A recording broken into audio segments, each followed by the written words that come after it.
चलिए, आधुनिक काल के इतिहास या मॉडर्न हिस्ट्री। देखिएगा, मॉडर्न हिस्ट्री की जो शुरुआत है या फिर इस समय जो हम मॉडर्न हिस्ट्री को कहते हैं कि मॉडर्न हिस्ट्री की शुरुआत क्या है, एक्चुअल में इसे बांट पाना बहुत मुश्किल है कि इसी को हम मॉडर्न हिस्ट्री क्यों कहते हैं या यहीं से हम मॉडर्न हिस्ट्री की शुरुआत क्यों मानते हैं। ठीक है, तो देखिए, इस इतिहास को जो है ना, इतिहासकारों ने 3 भागों में बांटा है। बोला एंशिएंट हिस्ट्री है, प्राचीन, फिर बोला मिडवल हिस्ट्री है, फिर उसके बाद बोला कि मॉडर्न हिस्ट्री है। इस तरीके से जो है 3 प्रकार से हिस्ट्री से हमारी भारत के इतिहास को बांट दिया गया। ठीक है, तो ऐसा क्यों कहा गया कि हम यहां से ही मॉडर्न हिस्ट्री क्यों स्टार्ट करें, इससे पहले से क्यों नहीं स्टार्ट कर सकते। तो एक्चुअल में देखिएगा, कुछ घटनाएं हैं, उन घटनाओं के कारण जो है हम यहां से मॉडर्न हिस्ट्री या फिर आधुनिक काल के इतिहास से मानते हैं। ठीक है, सबसे पहले जो है याद रखना होगा आपको कि इस समय की घटना क्या थी, ये समय क्या था। तो याद रखिएगा, आधुनिक काल के इतिहास को हम कहां से मानते हैं, यूरोपीय आगमन से, है ना। यानी भारत में यूरोपीय कंपनी का आगमन या यूरोपियों का आगमन जो हुआ था, वहीं से हम मानते हैं कि यहां से जो है आपका मॉडर्न हिस्ट्री स्टार्ट हो रहा है। इतिहासकारों ने इसे यहीं से माना है और इसका कारण है 2 मुख्य कारण। पहला कि यूरोप में, जहां इस समय यूरोप में, है ना, देखिएगा ध्यान दीजिएगा कि जब हम यूरोप की बात कर रहे हैं तो यूरोप में ये कंडीशन क्या है, किस समय की बात हो रही है और हम अपने यहाँ किस कंडीशन की बात कर रहे हैं। ठीक है, क्योंकि हम लोग जो है ना आधुनिक काल के इतिहास को तो बोल रहे हैं, लेकिन हमारे यहाँ जो है ना मध्यकाल के इतिहास का लास्ट साइड चल रहा है अभी, है ना। जब हम लोग उत्तर मुगल काल को पढ़ रहे होते हैं तब तक आपका आधुनिक काल का इतिहास स्टार्ट हो चुका होता है ना। जब आप बोलते हैं ना उत्तर मुगल काल, लेकिन जहांगीर के दरबार में कैप्टन हॉकिंस का आना, ये सब क्या दर्शा रहा है, ये दर्शा रहा है हमारे यहाँ आधुनिक काल के इतिहास को, के प्रारंभ बिंदुओं को। ठीक है, तो जब किसी इतिहास की समाप्ति होती है या मिड टर्म का समाप्त हो रहा है तो वहीं से स्टार्ट हो रहा है आपका मॉडर्न हिस्ट्री। ठीक है, तो मॉडर्न हिस्ट्री का टाइमलाइन याद रखिएगा, पहले तो यूरोपीय आगमन आपको याद रखना है और दूसरा याद रखना है कि यूरोप की तरफ और भारत की तरफ क्या हो रहा है अभी, मतलब ये कंडीशन क्या है इस समय। ठीक है, तो यूरोप, और इतना बात आपको समझ में आ रहा है कि यूरोपीय आगमन जो है हमारा मॉडर्न हिस्ट्री का शुरुआत है। ठीक है, तो यूरोपीय आगमन में पहले आपको याद रखना है कौन आया था हमारे यहाँ। तो सबसे पहले तो आप ये बात ध्यान रखिएगा, पुर्तगाली जो है सबसे पहले एंट्री होती है हमारे यहाँ, उसके बाद जो है डच, अंग्रेज, हाँ नहीं नहीं, स्पेन के स्पेनिश होते हैं, हॉलैंड, नीदरलैंड। ठीक है, अंग्रेज, उसके बाद डेनिस और उसके बाद फ्रांसीसी। ये लिस्ट याद रखिएगा, कई बार एग्जाम पूछा जाता है कि जो यूरोपियन हमारे यहाँ आए थे तो उनका सीक्वेंस क्या है ना। ये उसका सीक्वेंस याद रखिएगा, यूरोपियों के आगमन का सीक्वेंस कहलाता है। अब उस टाइमलाइन के हिसाब से इसको याद रखिएगा कि जब यूरोप और भारत में क्या हो रहा था या इस समय क्या थी स्थिति भारत की। तो भारत में जो है ये समय चल रहा था मध्यकाल का, लेकिन किस प्रकार का, मुगलों के द्वारा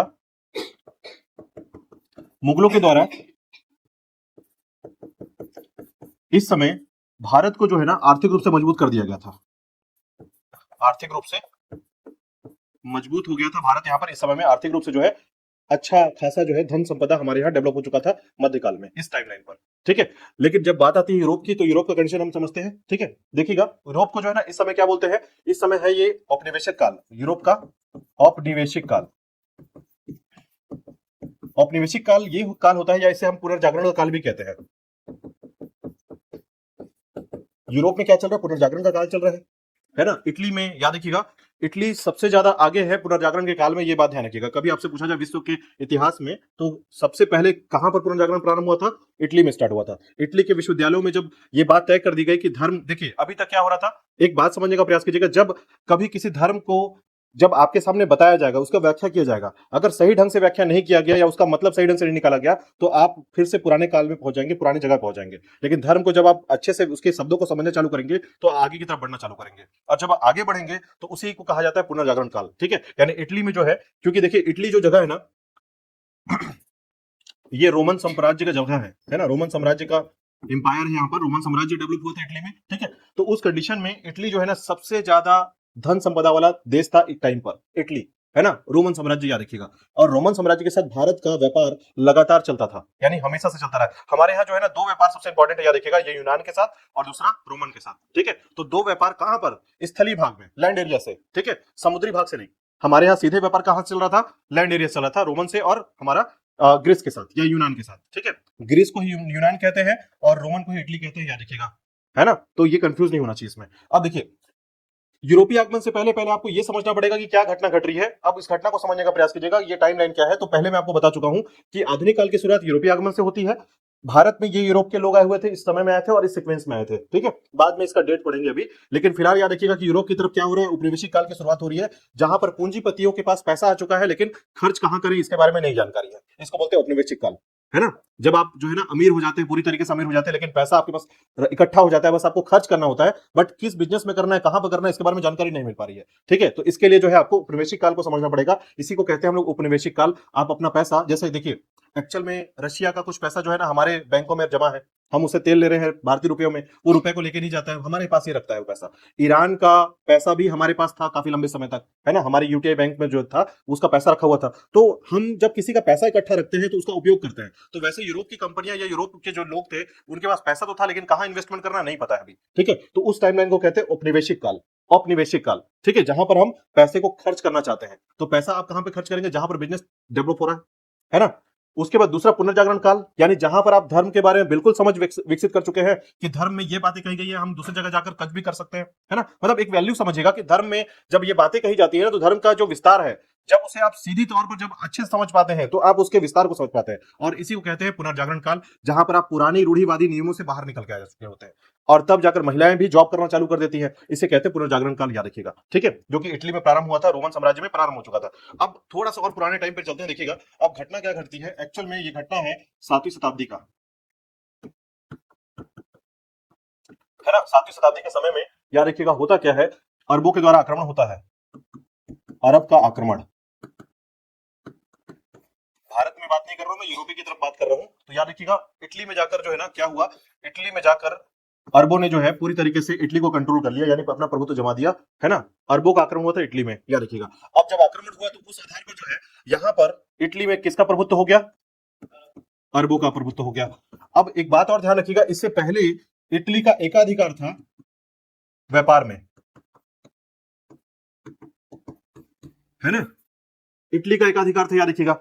अब तुर्क में क्या होता है इसी समय, याद रखिएगा 1493 की बात है, ये घटना चल गई यहां तक समझ में आया आपको कि 7वीं शताब्दी में रोमन साम्राज्य को गिरा दिया गया और वहां पर अरबों का आक्रमण हो गया और अरबों ने जो है प्रभुत्व जमा लिया वहां पर, ठीक है। उसके आसपास के क्षेत्र में पूरी तरीके से अरब फैल चुके हैं, याद रखिएगा अरबों का आक्रमण हर जगह पे हो चुका है, ठीक है।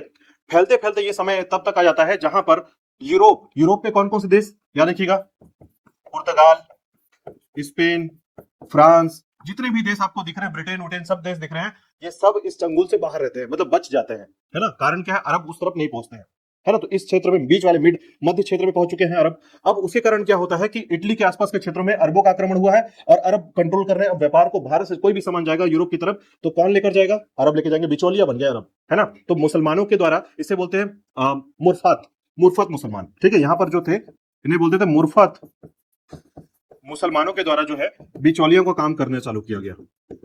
आप बिचौलिया का काम कर रहे हैं तो सबसे ज्यादा पैसा किसमें होता है, बिचौलिया में होता है ना। सामान भारत से लेना है और कहां तक पहुंचाना है, यूरोप तक पहुंचाना है। इनका सिस्टम यहाँ पर डेवलप हो गया। अब इस तरीके से जो है ये पूरा काम करने लग गए, अंतरदेशीय काम, यानी व्यापार के लिए बिचौलिया काम करने लग गए, ठीक है। स्थिति ये बनती कि यूरोप जो है ना बहुत ज्यादा पागलपन में आ जाते हैं स्थिति। और साथ ही साथ जो है ना इस समय क्या होता है, एक खोज होती है जो कि 1400 के आसपास जो है ना एक खोज होती है, और ये खोज होता है कि पृथ्वी क्या है, गोल है, ठीक है। जहां तक हमको ये जानकारी पहले नहीं थी, पृथ्वी को हम कैसा मानते थे, पृथ्वी को ना अलग अलग टाइप के लोग कहते थे। हाँ, पहले बोलते थे पृथ्वी जो है ना ऐसी आकृति का है, डिस्क के आकृति का, है ना। तो कुछ जगहों पर जो है ना अभी भी पढ़ाया जाता है ऐसा है, लेकिन आपको नहीं जानना है, ठीक है। आप बस ये ध्यान रखिएगा कि अभी पृथ्वी गोल है, ये बात पता चल गया था, ठीक है। अब जब ये बात पता चल गई तो यहाँ पर याद रखिएगा पुर्तगाल में या यूरोप में, पूरे यूरोप की बात कर रहा हूं मैं, यूरोप में क्या कंडीशन है, यूरोप में जितने भी नए नरेश आ रहे हैं, नए नरेश का मतलब नए राजा जो आ रहे हैं, ठीक है। तो नरेशों के द्वारा या राजाओं के द्वारा जो है अब फंडिंग की जाएगी, किसके द्वारा, रिसर्च के द्वारा। जितने भी रिसर्च होंगे कि पृथ्वी के संबंध में, क्योंकि उनको जानना था कि हमें कई नए मार्ग खोजने हैं, है ना। नए मार्गों की खोज की शुरुआत जो है ना 1300 से 1400 के बीच में हुई है, याद रखिएगा, नए मार्गों की शुरुआत, ठीक है। तो जो नए नरेश, नरेश का मतलब यहाँ पर राजा है, यूरोप के अलग अलग कंट्रियों के राजा जो है बदलते हैं और एक नई शक्ति का उदय होता है, इसे कहते हैं नरेशों की शक्ति का उदय, ठीक है। अब जब ये होता है ना तो क्या होता है कि जब नरेश आते हैं तो इन्होंने क्या किया, खगोल के क्षेत्र में और प्रेक्षणशाला, यानी जो प्रयोग होता है, लैब होता है, इनको ज्यादातर डेवलप करते हैं ये लोग। और डेवलप करने के नाम पर जो है ना यूरोप का एक देश था जिसे बोलते हैं पुर्तगाल, और यहां पर एक राजा आता है जिसे बोलते हैं हेनरी, है ना। पुर्तगाल का राजा होता है इस समय में, याद रखिएगा, इसे कहा जाता है हेनरी द नेविगेटर। नेविगेटर का मतलब क्या होता है, रास्ता बताने वाला, ठीक है। ये बहुत ज्यादा उत्सुक होता है कि हमें जो है ना अब ये वाली कड़ी को तोड़नी है ना, ये कड़ी को तोड़नी है। याद रखिएगा, ये घटना जो है ना इसको खत्म करना है कि बीच में मीडिएटर को खत्म करके हम सीधे भारत के साथ व्यापार करना चालू कर दें। लेकिन इसके लिए रास्ता चाहिए। अब रास्ता चाहिए तो रास्ते में कौन है? अरब है। अब इसी बीच में क्या होता है इस घटना में 1453 के आसपास, 1453, यहां पर जो है ना तुर्क में, अच्छा एक बात, 1453 को जाने से पहले एक बात ध्यान रखिएगा, भारत से व्यापार करने के लिए इटली या यूरोप के क्षेत्र में जो है ना कैसा रास्ता था? तो याद रखिएगा, भारत से जब भी कोई व्यापार करेगा इटली से, तो पश्चिमोत्तर क्षेत्र से होते हुए फारस की खाड़ी, और फारस की खाड़ी से होते हुए कस्तुतुनिया, ये तुर्क का क्षेत्र है, और यहां से इटली होते हुए आपके यूरोप में जाएगा। ऐसा होता था, ठीक है। दो ही रास्ते थे, याद रखिएगा, भारत, फारस की खाड़ी या लाल सागर, ये दो रास्ते थे और दोनों इसी से होकर जाते थे, ऐसे, ठीक है। अब हुआ क्या कि 1453 में जो है ना तुर्क में जो कस्तुतुनिया जो क्षेत्र है आपका, वहां पर ऑटोमन साम्राज्य आ जाता है। इसे बोलते हैं ऑटोमन साम्राज्य, और यहां का शासक होता है मेहमेद द्वितीय, मेहमेद द्वितीय, है ना। इसने कस्तुतुनिया को पूरी तरीके से ध्वस्त कर दिया, पूरा खत्म कर दिया, बोला कि अब कोई मेडिटेटर वाला काम नहीं होगा यहाँ पर, ठीक है। अब पूरा कंट्रोल मेरे हाथ में, किसी को भी व्यापार करना है मेरे से होकर गुजरना पड़ेगा, और यहाँ पर सबको टैक्स देना पड़ेगा, है ना। अब कोई वस्तु अब भारत में अगर 2 रुपए की है, वहां ज्यादा ज्यादा जो है वो 200 रुपए की हो जाती थी, ठीक है। तो बीच वाला जो व्यक्ति है ना वो काफी ज्यादा अमीर हो गया, यानी ऑटोमन साम्राज्य इसलिए अमीर हो गया पूरी तरीके से। बातें समझ में आई यहाँ तक, ठीक है। अब होता क्या है कि अब इसके बाद को लेकर जो है ना पुर्तगाल और स्पेन, दो ऐसे देश थे जिन्होंने बहुत ज्यादा हाथ पैर चलाना चालू कर दिया कि किसी तरीके से जो है हमको, अच्छा एक घटना और बताता हूं मैं आपको यहाँ पर। इस सबको होने के बावजूद एक घटना जो सबसे इंपॉर्टेंट है वो है चीन की यात्रा, मार्को पोलो की यात्रा। याद रखिएगा इस बात को, है ना। 1253 में मार्को पोलो ने क्या किया था, यूरोपीय है ना ये, याद रखिएगा, पूछा जाता है कि मार्को पोलो ने जो है कहां की यात्रा की थी, तो चीन की यात्रा की थी, और इसने अपना यात्रा वृत्तांत लिखा। अब जब अपने यात्रा वृत्तांत लिखा तो इसने लिखा कि जो पूर्वी देश हैं ये इतने धन संपदा से जुड़े हुए हैं, इतने धन संपदा वाले हैं कि इतना अथाह संपदा है कि यूरोप में अगर एक देश मतलब अकेले जो है ना ये संपदा को खर्च नहीं कर पाएगा, इतना संपदा है ना। यूरोप पूरा देश मिलकर भी जो है इस संपदा को खर्च नहीं कर सकते, पूर्वी देश इतना अमीर है, ठीक है। ये बात सुन लिया, कहा यूरोप में जाकर इन लोगों ने ये यात्रा वृत्तांत पढ़ा, है ना, पूरी देश की धन संपदा के बारे में।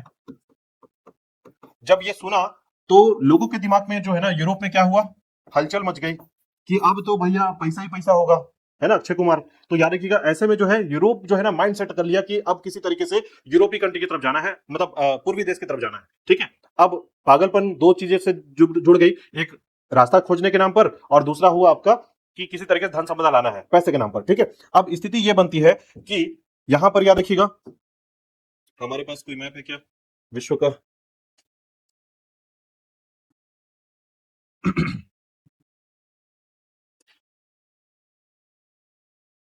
स्थिति यह बनती है कि यहां पर अगर आप ध्यान से देखेंगे तो ये है आपका, ये फ्रांस, स्पेन, ठीक है, यूके, देखते जाइए यहीं पर सारे देश में जो इंपॉर्टेंट देश है वो सब के सब यहीं पर है ना।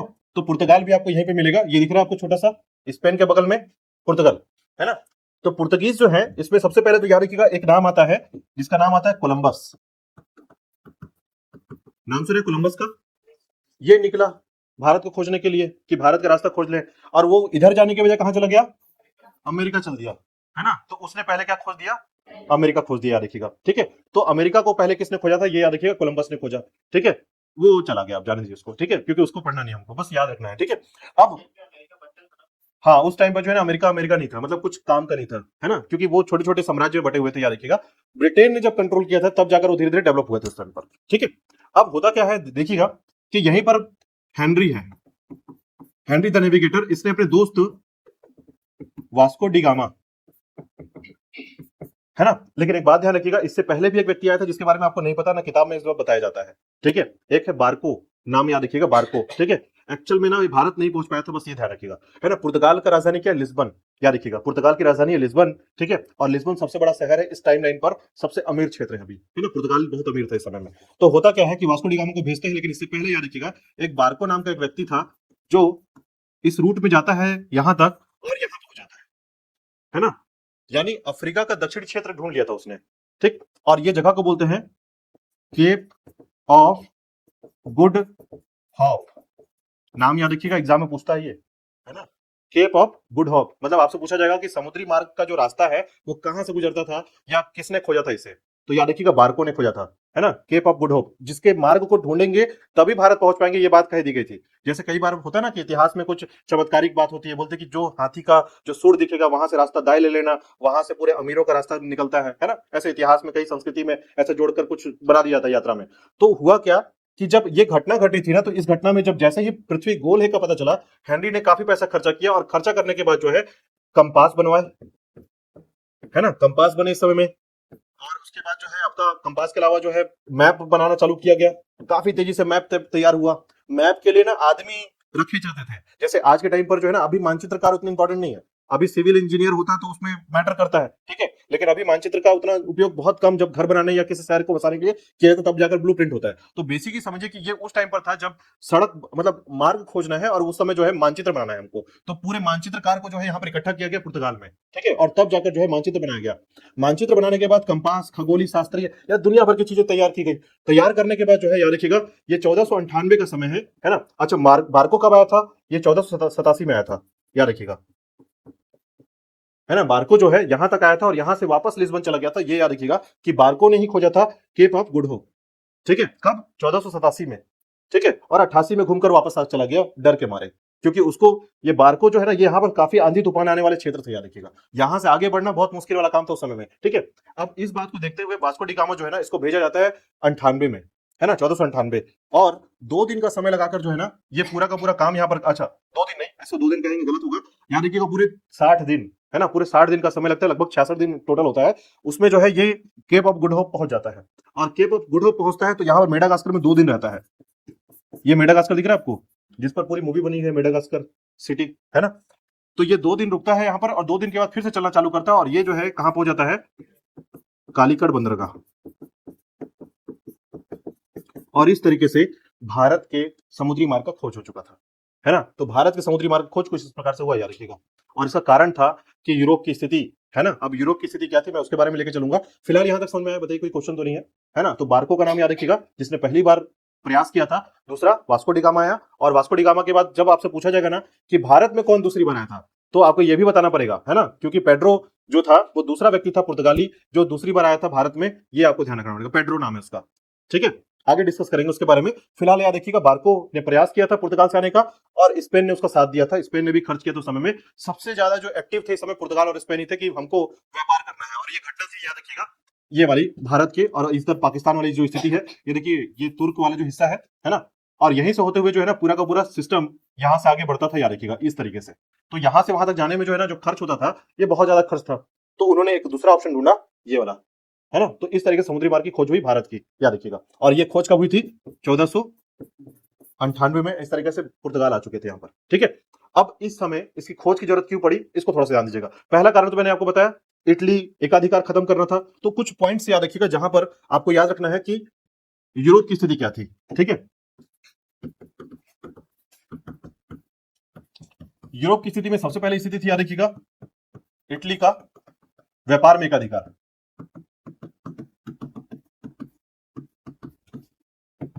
दूसरा याद रखिएगा, इस समय जो है पुर्तगाल और स्पेन के नरेश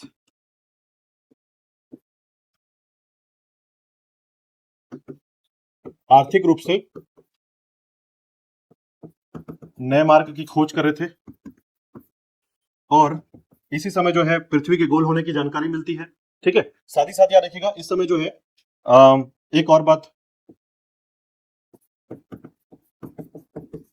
रोमन साम्राज्य का पतन हो गया था।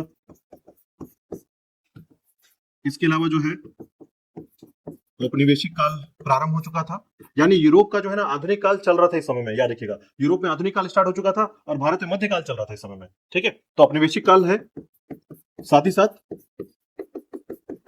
पुनर्जागरण का काल है। इसके अलावा जो है 1453 में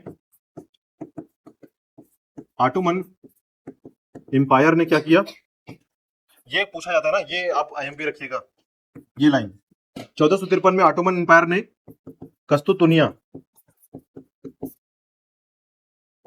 को ध्वस्त कर दिया, यानी यहां से आप कोई व्यापार नहीं होने दिया। ठीक है, तो ये भी पूछा जाता है कि ऑटोमन एम्पायर ने जो है या किसने इसे कस्तुतुनिया एक्चुअली मेन नाम है, याद रखिएगा, जहां पर से क्वेश्चन पूछा जाता है।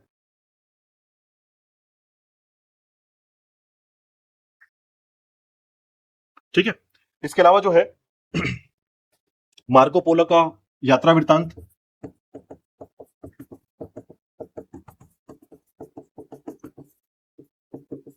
जिसके कारण लोग पढ़कर धन संपदा को प्राप्त करने की स्थिति प्राप्त कर रहे हैं, है ना। उसी प्रकार जो है व्यापार में औपनिवेशिक काल स्टार्ट हो चुका है, आधुनिक काल की स्थापना हो चुकी है, याद रखिएगा, है ना। और लोग चाहते हैं कि इटली का एकाधिकार समाप्त हो, जिसके लिए नए नए रास्ते की खोज करना चालू कर चुके हैं, है ना, ये भी याद रखिएगा।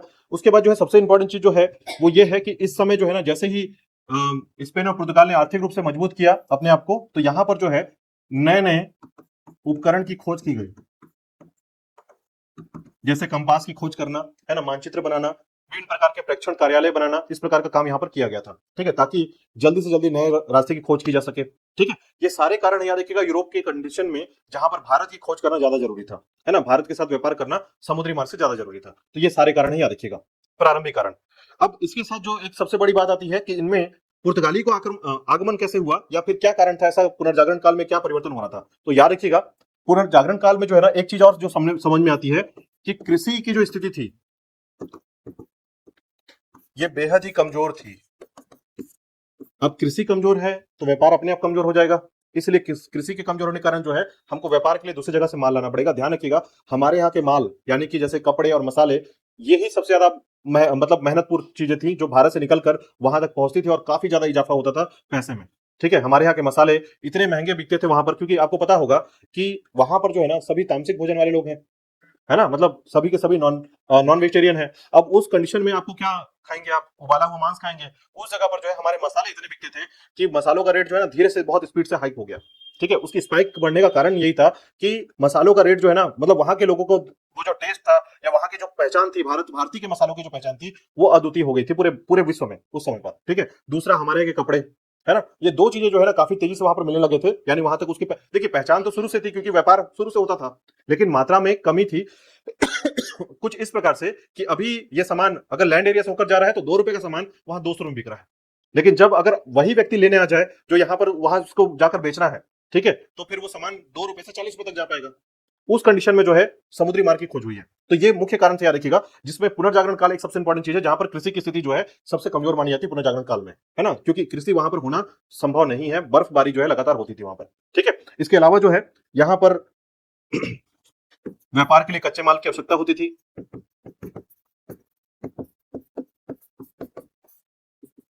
कच्चे माल, है ना, साथ ही साथ जो है नवीन व्यापार के लिए विस्तार की जरूरत थी। नवीन व्यापार के लिए विस्तार, कोई भी नया व्यापार करना है तो उसके लिए आपको सामान चाहिए, है ना, ये सारे कारण थे याद रखिएगा। जहां पर पूर्वी जो क्षेत्र है ना, देखिए पश्चिम में ना पूंजीवाद बहुत ज्यादा डेवलप हो चुका है, और पूर्व की तरफ जो है धन और संपदा बहुत ज्यादा है। उस आकर्षण के कारण जो है अब पूर्व के लोग जो है पश्चिम के लोग जो है पूर्व की तरफ जो है व्यापार करना चाहते थे, और ये मेन कारण था याद रखिएगा आधुनिक काल के शुरू होने का, यानी हमारे यहाँ मॉडर्न हिस्ट्री के शुरू होने का। तो यहां से इसकी शुरुआत होती है, याद रखिएगा पुर्तगाली आगमन जो है यहां से हुई थी। ठीक है, यहां तक आपको समझ में आ गया होगा कि वास्को डी गामा कैसे पहुंचा था हमारे यहाँ भारत में। ठीक है, अब देखिएगा जब भारत पहुंचता है तो उसके लिए कुछ फैक्ट्स आपको याद रखने होंगे कि भारत में जब ये पहुंचता है तो सबसे पहला कारण तो आप यहां से इस लिस्ट को याद रखिएगा जो हमारे सामने है, इस लिस्ट को आपको याद रखना है। अब इसके सन को याद करना है। ठीक है, तो देखिएगा ये भारत में आगमन का टाइम है, ध्यान रखिएगा, इसको बोलेंगे भारत में यूरोपियन का आगमन। ठीक है, आप इसको 3 लिस्ट पढ़ेंगे, याद रखिएगा।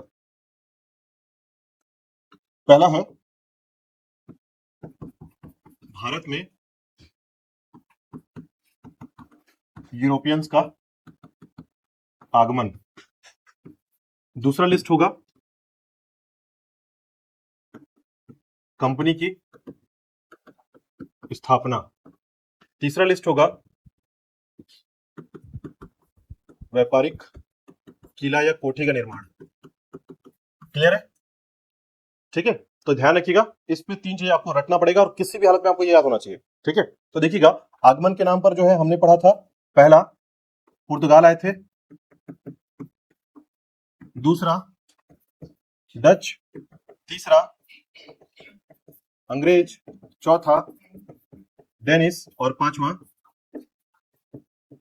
हालांकि डेनिस की कोई इतनी वैल्यू नहीं है, इसलिए आप स्किप कर सकते हैं डेनिस को, है ना। डेनिस की उतनी स्थिति मजबूत नहीं थी, याद रखिएगा, और डचों की भी स्थिति मजबूत नहीं थी, आए और गए, है ना। डच और डेनिस दोनों का वैल्यू उतना नहीं है।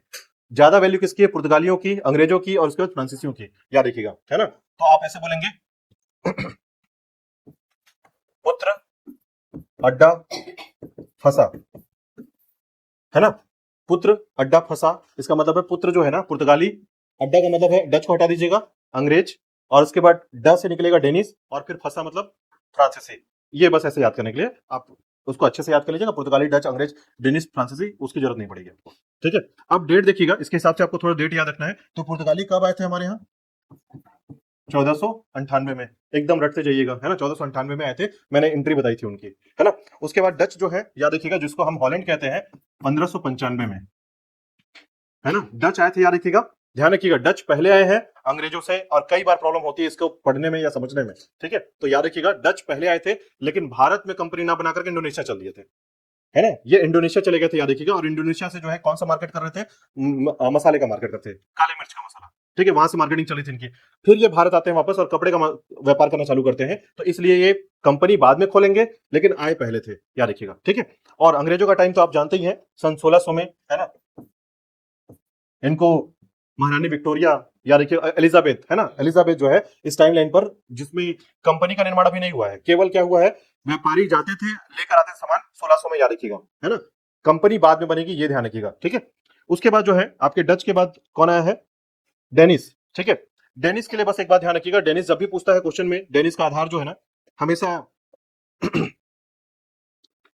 थोड़े कंफ्यूजिंग होती है, क्योंकि डेनिस का जो टाइमलाइन है बहुत एक तरीके से जो है ना, आप ये कह सकते हैं कि डेनिस का जो टाइम था, या डेनिस के टाइम पे जब क्वेश्चन बनता है डेनिस के लिए, तो वो ना के बराबर होता है, क्योंकि डेनिस को जगह दिया ही नहीं जाता हमारे यहाँ, ठीक है। यानी जब इस पूरे लिस्ट में डेनिस की जगह नहीं होता है, लेकिन आपको चूंकि पढ़ना है, तो आपको ध्यान रखना पड़ेगा कि इसके आधार पर जो है 1600 के आसपास, ठीक है, 1616, याद रखिएगा, 1616, और ये 1664, ठीक है। ये टाइमलाइन है, याद रखिए, जब इनका आगमन हुआ था, इनके आगमन का टाइमलाइन।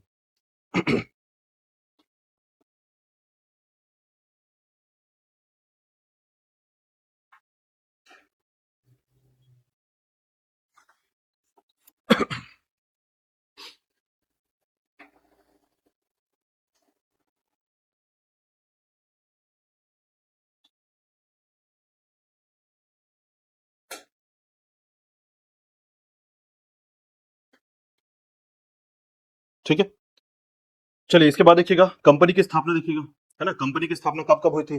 तो पुर्तगालियों की कंपनी की स्थापना, यहां पर ध्यान रखिएगा, यहां पर थोड़ा चेंजेस होगा, तो मैं यहां पर नाम फिर से बदल देता हूं, है ना। पुर्तगाली, अंग्रेज, डच, डेनिस, और फ्रांसीसी।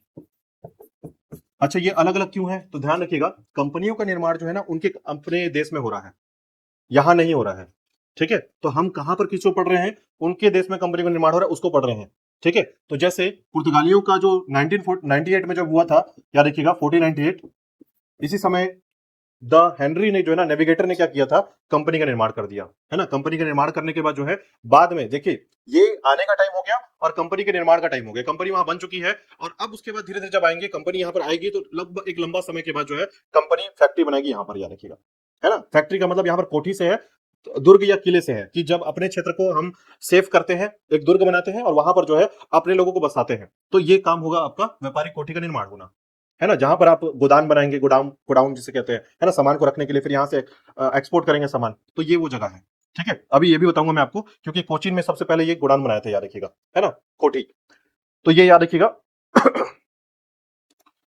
ठीक है, और डेनिस का भी याद रखिएगा, 1616 रहेगा डेनिस का एंट्री, है ना।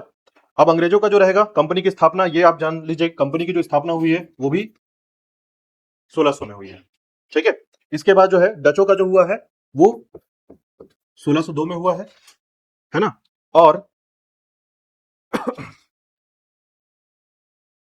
यहां भी 1664, ठीक है। बस सीक्वेंस थोड़ा सा चेंज है, बस थोड़ा सा ध्यान रखेंगे तो याद हो जाएगा। ये याद रखिएगा, 98 में पुर्तगाली आए, कंपनी बनाकर आए, आगे यहाँ पर डच जो है 95 में आए, उनकी कंपनी जो है 1602 में बनी है है ना। उसके बाद अंग्रेज 1600 में एलिजाबेथ से आज्ञा लेकर जो है यहाँ पर आ गए थे। 24 लोग, आपको पता होगा मैंने बताया था 24 पूंजीवाद जो आपके क्षेत्र में जो है ना, इन लोगों ने कंपनी बनाई, ईस्ट इंडिया कंपनी। हालांकि इसका नाम कुछ अलग था पहले, फिर यहाँ पर आकर ईस्ट इंडिया कंपनी हो गई इसका नाम, और अंग्रेजों ने ये बना दिया था। ठीक है, सन 1600 में कराया था, याद रखिएगा। डेनिस जब आते हैं, याद रखिएगा, डेनिस का जो टाइमलाइन है ना, उसमें एक बात आती है कि डेनिस जो आए थे और कंपनी बनाए थे 1600 के समय में। ठीक है, और फ्रांसीसी का जो टाइमलाइन है उसमें 1664 सबसे लेट में, याद रखिएगा। ठीक है, तो याद रखिएगा पहले कौन आया था और लास्ट पे कौन आया था, है ना। और फिर अंग्रेजों के बारे में पूछा था कि कौन से नंबर की कंपनी थी इसमें भारत में। चलिए, इसके बाद देखिएगा कोठी बनाने की बात जब की जाएगी तो कोठी कहां बनता है इनका, है ना, व्यापारिक कोठी या फैक्ट्री। तो याद रखिएगा पुर्तगाली बनाए थे, कहां पर आए, कहां थे, कालीकट में। कालीकट के पास ही है कोचीन, याद रखिएगा, केरल में पहला कोठी वहां पर 1503 में। ठीक है, 1503 में इन्होंने बनाया था। उसी प्रकार जो है सूरत में आपका अंग्रेज आए, है ना। अंग्रेजों के केस बिल्कुल अलग है, ध्यान रखिएगा। होता क्या है, कई किताबों में ऐसा लिखा रहेगा कि अंग्रेजों ने जो है मुसलीपट्टनम में पहला कोठी बनाया था, है ना, 1611 में। तो ये ध्यान रखिएगा, एक्चुअली में क्या होता है, जहांगीर के पास से ना एक घटना घटती है, आप ध्यान रखिएगा इस बात को। होता क्या है, जहांगीर एक समय में जो है ना अंग्रेजों के साथ जो है नाखुश हो जाता है, अंग्रेजों के कर्मों से थोड़ा नाखुश हो जाता है। तो इसने क्या किया था, इसी ने फरमान जारी किया था कि आप जाओ सूरत में क्या कर लो, कोठी बना लो, है ना। तो कोठी यहां पर स्टार्ट हो गया 1608 में, है ना। कैप्टन हॉकिंस गया हुआ था, आपको याद होगा, कैप्टन हॉकिंस सबसे पहला व्यक्ति है जो कि जहांगीर के दरबार में गया था। ठीक है, ये पूछा जाता है, ध्यान रखिएगा, जहांगीर के दरबार में कौन अंग्रेज आया था, कैप्टन हॉकिंस आया था। लेकिन कैप्टन हॉकिंस की जगह पर जो है ना मुनरो, है ना, जो रो करके एक था, याद रखिएगा, उसने व्यापार पत्र ले लिया था, बहुत अच्छे से ले लिया था। तो उस जगह पर जो है ना 1608 में इसने स्टार्ट कर दिया अंग्रेजों ने सूरत में बनाना, और दूसरा स्टार्ट कर दिया था मुसलीपट्टनम में, ये 1611 में स्टार्ट किया था। लेकिन होता क्या है, 1608 में सूरत जब स्टार्ट हुआ तो जहांगीर गुस्सा हो गया और सूरत वाला बंद करवा दिया। पहला स्टार्ट हो चुका था, ये पहले कंप्लीट हुआ है, 1613 में कंप्लीट हो गया है, ये हुआ है 1611 में कंप्लीट। ठीक है, लेकिन हुआ क्या कि इसे पहले बंद कर दिया गया था, याद रखिएगा। जब आपसे पूछेगा पहला कंप्लीट कौन सा हुआ है, तो मुसलीपट्टनम वाला पहले हुआ है, याद रखिएगा। लेकिन शुरू कौन सा हुआ है, सूरत वाला। ये कंफ्यूजन थोड़ा सा क्लियर रखिएगा, है ना। बनाया गया था, पहले स्टार्ट किया गया था सूरत, इसलिए हम इसको क्या, किसको लिखते हैं, सूरत को। लेकिन कंप्लीट अगर आपसे पूछेगा तो मुसलीपट्टनम वाला पहले कंप्लीट हुआ था, ये याद रखिएगा। ठीक है, मुसलीपट्टनम याद रखिएगा। ठीक है तो कोचीन में पहला 1503 में कोठी बना, और सूरत में दूसरा कोठी बना अंग्रेजों का, याद रखिएगा, पहला कोठी मतलब उनके लिए। और उसके बाद जो है डच ने जो है ना मुसलीपट्टनम में 1605 बनाया था।